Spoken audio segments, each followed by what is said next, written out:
এখনো ওই মারতেছিস কেন? তুই কে রে ভাই? তুই কে? গাড়িটা আমার সাইড কি সাইড হবে তো? সাইড কি হয়েছে? সত্যি এদিকে আমার সাথে তোর আগে বল দে গাড়িটা তুই গাড়িটা তোমার ধুতে সাথে আমার টাইম আছে আর বের তোমার করে ভাই দিতে ঠান্ডা হবে। হবে কথাটা কি বলতে হয়েছে দাও। তোর? গাড়ি তো সব হবে। কি হয়েছে? তুমি একটা বাচ্চাকে এত ধুবে তুমি গাড়ি ধোয়াচ্ছ, তোমার কি তোমার গাড়িটা- খাঁটি মানুষ? মানুষের কথা পর কথা, আমার এখন বিয়ে বাড়ি যেতে হবে, টাইম বেশি নি। এই গাড়িটা তো ধুয়ে এখন এই 12টার সময় এই ধূপেতে সূর্যের এখন এত তাপ, আর তুমি এই তাপেতে একটা বাচ্চা ছেলে তার নিজের গার গেঞ্জিতে তুমি গাড়ি ধোয়াচ্ছ। কি হয়েছে? আমি কি করবো?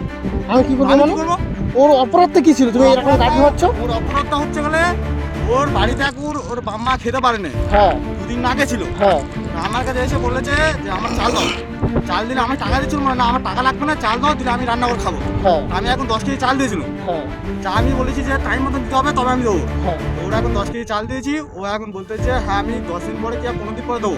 হ্যাঁ এই প্রায় 20 দিন হয়ে গেছে, আমি চাইছি, বলতেন আমরা গরিব, চাল কোথায় পাবো, টাকা কোথায় পাবো, দিতে পারবো না।